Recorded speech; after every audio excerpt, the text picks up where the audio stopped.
This is my human communication final on the different things on how the corona pandemic has affected me, what I thought about this class, and my how I'm doing. How I'm doing. That's basically what I got. Okay, so different things, and I'm gonna show it to you. I also interviewed 2 people for this project. Hope you like it. And then I got some fun videos I'm gonna show you of me teaching and doing my job. So hope you enjoy it.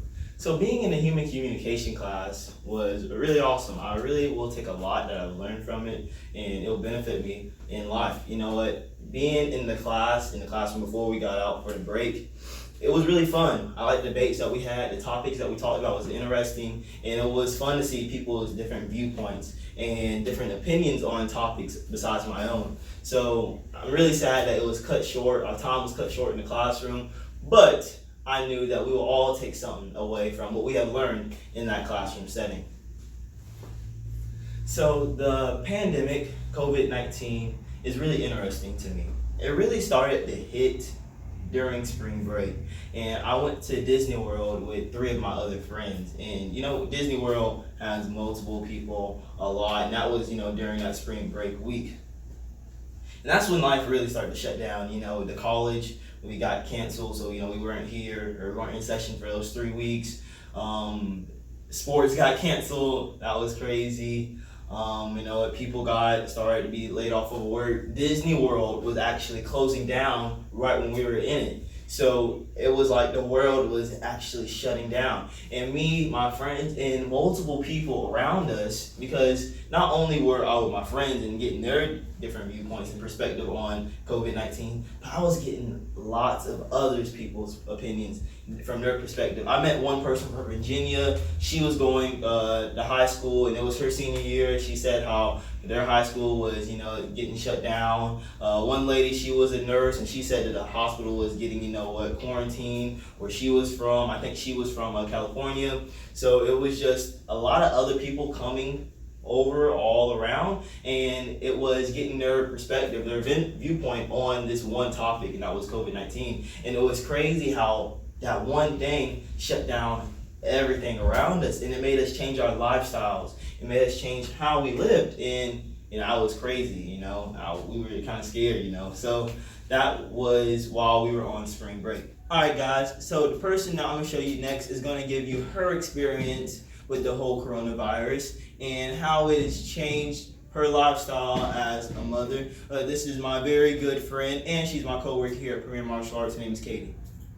Hey guys, so how the virus has affected my life as a mom, working mom. At the beginning of all this, my child's father, my boyfriend, lost his job. He works at a very known resort, Sea Island, and everybody got laid off. So that was a big struggle. That was a lot of our income that we were losing, a lot of unknowns happening there. The only one upside to him losing his job was I'm still able to work. And our babysitter was no longer able to come over and watch our child while we both worked because she has 2 children and a heart condition. Her husband has a heart condition. So they were staying in hard isolation, staying home, and no longer to come over. So my boyfriend then stepped up and started watching our son. My son, though, was going to preschool twice a week, and he's only 2. We started him in preschool to help with his speech and to help him start interacting with other children.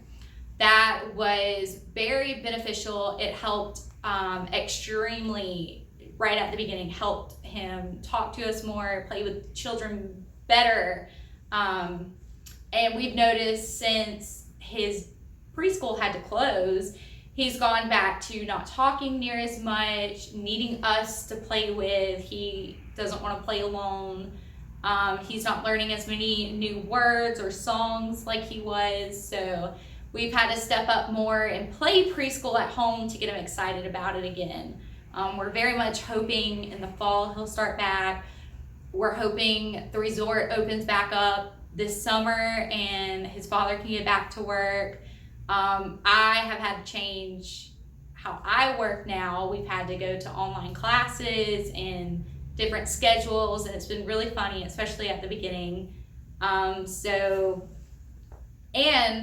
our 2-year-old hasn't been able to go out into the community, out into a store, out anywhere. So he doesn't understand what's going on. And when we take him places in the car just to go for a drive, he would get very frustrated, not understanding why he can't get out of the car anymore. And that's hard as a parent because you can't explain that to your 2-year-old, what's going on in the world. So we're very much looking for things to get back to normal. He's looking forward to going to the grocery store with mom again and dad start back work. So that's how it's affected my life and my family.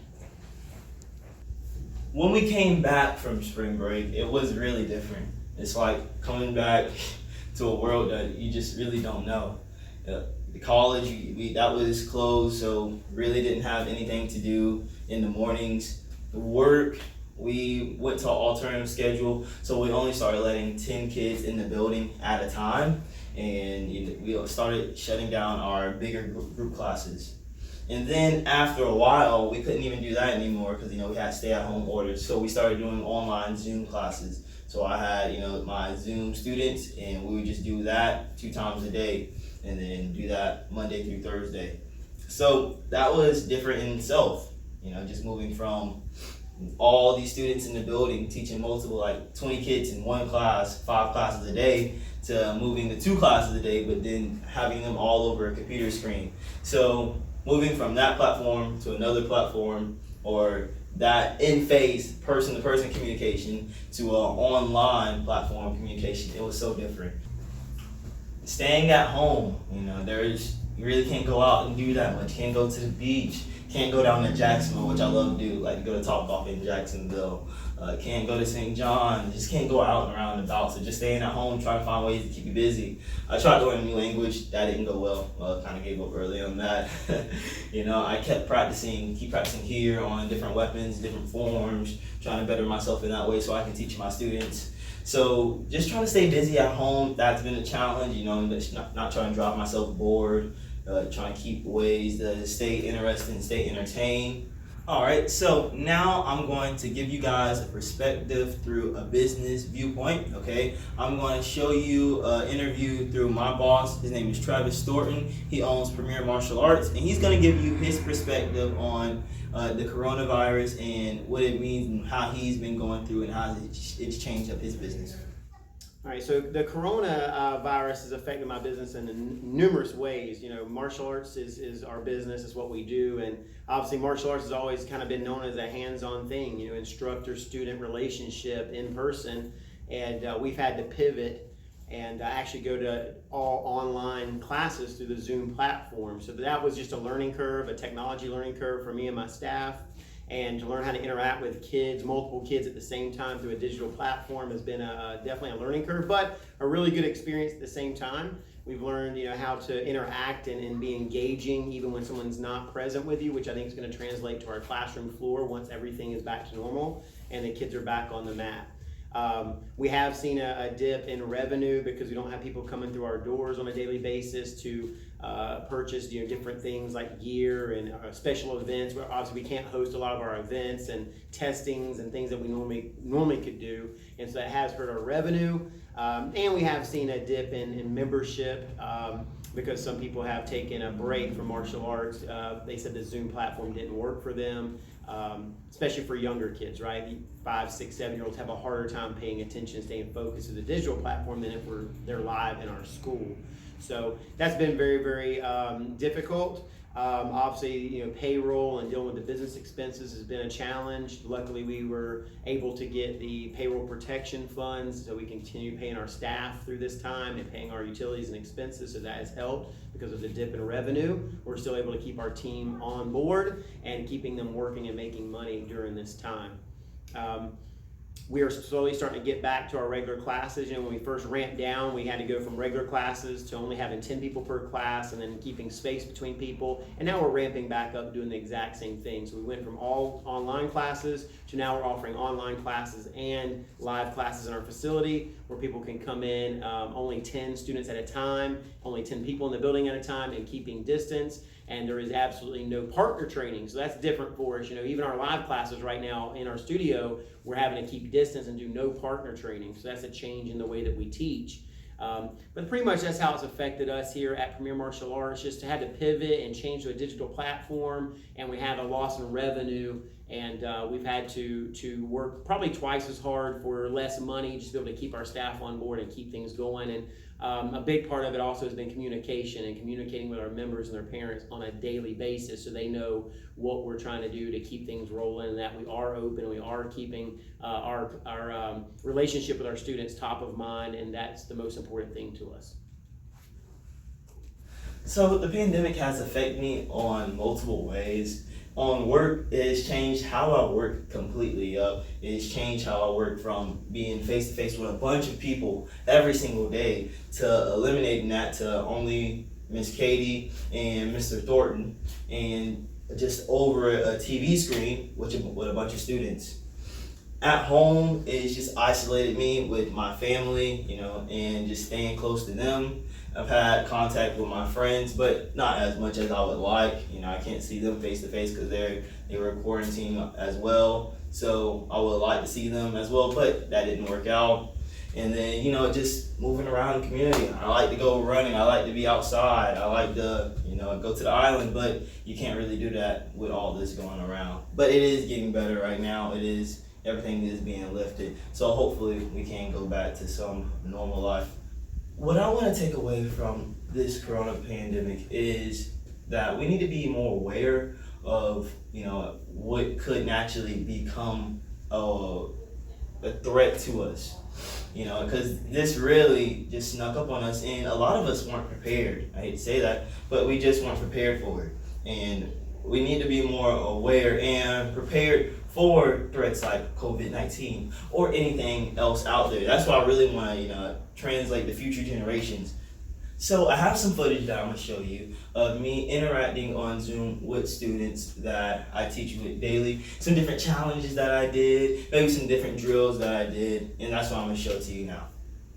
Alright guys, so this is this week's At Home Instructor Challenge. We're going to do one every week so you can earn 5 points to earn any reward that you would like. This is the toilet paper challenge.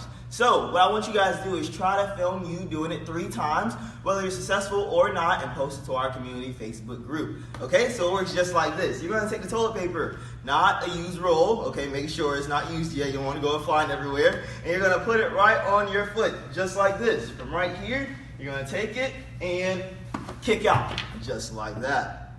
Post it. Block straight up. Okay, gotta block the attack. So do it again, ready, and block. Block. Last one, and block. There we go, 2 more moves. If they say down, then you're gonna do a 4-part move, all right? The bad guy got you down, so what you gonna do? Say it with me. Say 1. To your left, and bob and weave to your right. Awesome job. So I want you to practice those bob and weaves for about 30 seconds, okay? Make sure. The saying is, bend your knees, feel the breeze. Bend your waist, get hit in the face. So if you bend your knees, make sure you can look where you're going. But if you bend that waist, you're going to get hit in the face by a knee or a front kick. Okay? So ready and practice those bob and weaves. Go! Okay guys, so this has been my final from the Human Communication Project. And I hope you guys are all well. Hope you guys are all safe, doing good, and hope to see you later. Bye.